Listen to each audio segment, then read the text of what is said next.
الأمر الخاص؟ الامر خاص بده يتكلم الان. قدور تكلم معاه في الموضوع اللي بدك تتكلم معاه اياه، تكلم معاه. ماذا تريدين؟ إذا أنت بدك تتكلم معي بموضوع، انت تقول لها تكبغي تشر لها. بتجوزيني؟ استاذ ايوب بتجوزيني؟ أنا مش عايزة أتجوز دلوقتي. قدور رجل انا غني اين كثير. العريس بتجوز؟ أنت عايز تتجوز؟ ايش دخلك فساد؟ عايز أشوف لك عروسة؟ ايوه حاجه انا بدي اتجوز. خلاص يبقى أشوف لك عروسة. وشو مواصفات العروسة اللي بدك إياها؟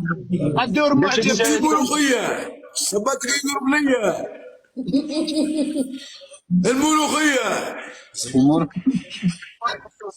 قدور قالت لك شو؟ قالت لك زعما شكون كيفاش دايره المراه اللي باغي نشوفها لك؟ كيفاش تكون دايره؟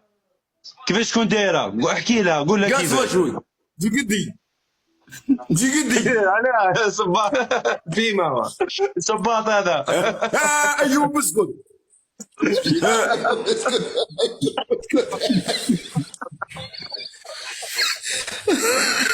القهاوي هذه تسكت. ايوب قدوره هلا أنا وقدور ودي عندها السوارد، عندها السوارد انت تقول بلياني. لا بالي لا بالي. وتتزوج بها تخرجك من الجلفه. قدور بريدة تعيش في عندنا فلوس وانا ما عندي والو. ايوه تروح يقولوا عندكم مع بعض فلوس. طولة قدوره تعطيها طول دبي. شو يقول؟ دبي.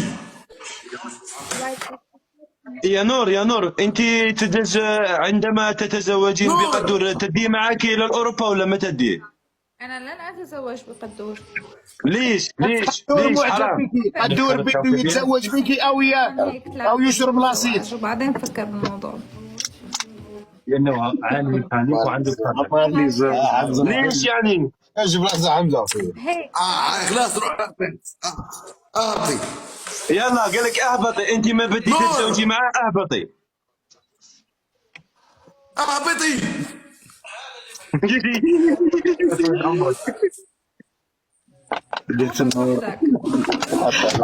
نور هذه يا حمزه كلكم ولن أهبط أنا. قلت لك لا قدور ما يهبط يا مدام. قدور احنا ضايفين